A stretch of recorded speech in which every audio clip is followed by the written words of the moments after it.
Squanto wasn't just a Native American refugee from the Disney movie Pocahontas jabbering about the colors of the wind. He was a Christian. Apparently, Squanto was just a boy when he met the English for the first time.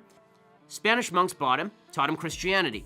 He somehow ended up in England, earned the respect of an Englishman who paid for his passage back to the New World.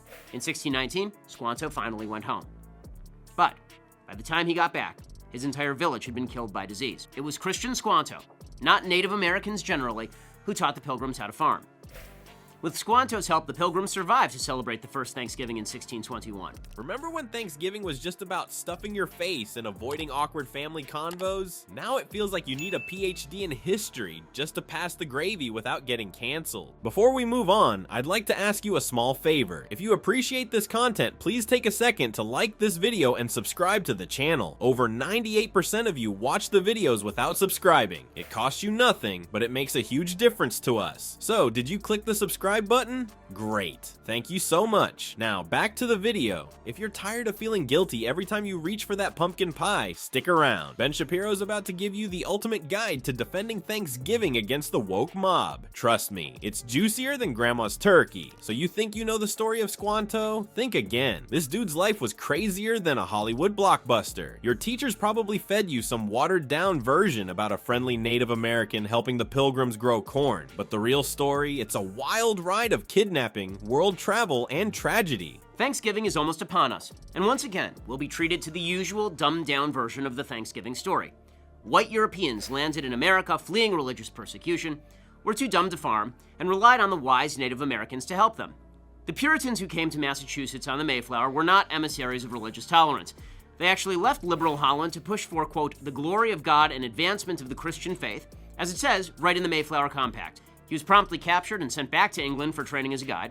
In 1614, he came back to America with John Smith, and then he was kidnapped again by one of Smith's men, sent back to Spain and sold into slavery. Here's the deal. Squanto wasn't just chilling in the New World waiting for the Pilgrims to show up. Nope. He got snatched by English explorers and shipped off to Europe like some kind of living souvenir. Can you imagine? One day you're living your best life in America, the next you're in England trying to figure out what the heck a crumpet is. But Squanto, he's no pushover. He's smart. While he's in Europe, he learns English and even converts to Christianity. Talk about making lemonade out of lemons, right? But hold up, it gets worse. After years abroad, Squanto finally makes it back home. But guess what? His entire village is gone, wiped out by some European disease. It's like the worst homecoming ever. So now poor Squanto's stuck between two worlds. He's not really part of his old tribe anymore, but he's not European either. He's just lost.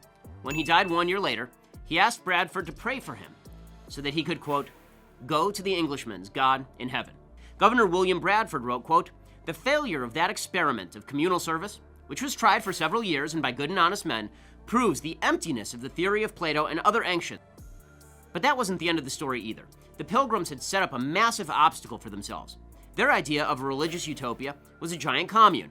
And, like all communist experiments, it failed spectacularly. This is where things get interesting. When the Pilgrims show up, who do they find? Squanto, and he becomes this weird bridge between the two cultures. He's like the world's first cultural consultant, teaching the Pilgrims how to survive and helping them communicate with the locals. So why does all this Squanto drama matter? Because it shows just how messy and complicated the whole Thanksgiving story really is. It's not some simple tale of good guys and bad guys. It's a story about real people caught up in huge historical forces they couldn't control. And here's the kicker. Squanto's crazy life is just the tip of the iceberg. The real story of Thanksgiving is even wilder. So next time someone tries to give you some simplistic take on Thanksgiving history, just remember Squanto. His life was way too complicated for a TikTok video or a grade school play. And that's the point. Real history is messy, complicated, and way more interesting than the sanitized version we usually get. You have claimed that you oppose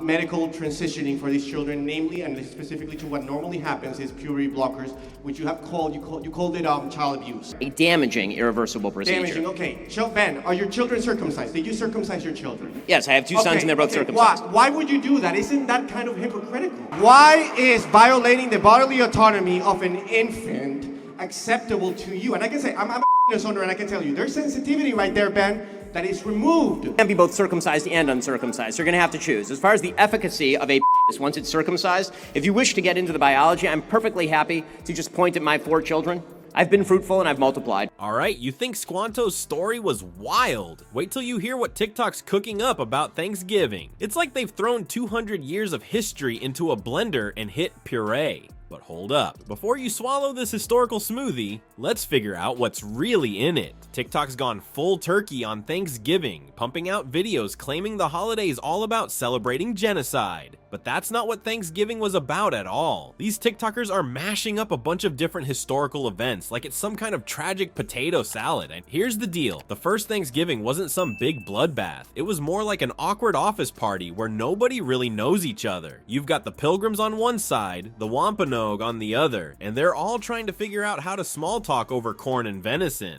But let's be real, just because the first Thanksgiving wasn't violent doesn't mean everything was hunky-dory between the settlers and natives. There's a whole lot of messed up history that came after. The problem is, these viral videos are getting all the facts twisted up. It's like they're trying to cram 2 centuries of complicated history into a 60-second dance routine. Spoiler alert, it doesn't work. You can't explain the complexities of colonialism while doing the latest TikTok dance craze. It's like trying to explain quantum physics through interpretive dance. You might look cool, but nobody's learning anything. So how are these woke TikTokers twisting Thanksgiving history? They're taking real historical pain and injustice, but slapping it onto the wrong event. It's like blaming your grandma for something your cousin did just because they both showed up to the same family reunion. Don't get me wrong, there's plenty of dark stuff in American history, but attaching all of it to Thanksgiving is like saying Christmas is evil because of Black Friday stampedes. You're missing the point and messing up the timeline. These TikTok historians are so busy trying to be woke, they've forgotten to actually wake up and read a history book. They're confusing the Pilgrims with later settlers, mixing up centuries, and generally making a historical mess bigger than your aunt's experimental green bean casserole. So we've cleared up some of this TikTok nonsense, but there's still one big question left to answer. If Thanksgiving isn't about what these videos say it is, what's it really about? And more importantly, can we still eat pie without feeling guilty? Stick around because we're about to carve into the real meat of this Thanksgiving debate. Alright, let's wrap this up. Thanksgiving's history is messier than your uncle's plate after his 3rd helping. It's not all rainbows and butterflies, but it's not the horror show some TikTokers want you to believe either. America's past is complicated, just like that family drama at the dinner table. Here's a wild idea. Instead of canceling Thanksgiving, why don't we use it to learn some actual history? I know, learning on a holiday? Sounds crazy, but hear me out. Some folks are already doing this. They're having community events where people share stories, talk about Native American perspectives, and actually dig into the real deal about America's past. So next time someone starts ranting about how Thanksgiving is the root of all evil, hit them with some facts. You might not change their mind, but at least you'll give them something to chew on besides that dry turkey. And who knows, you might even learn something yourself. Just don't expect to become a history expert between the mashed potatoes and the pie.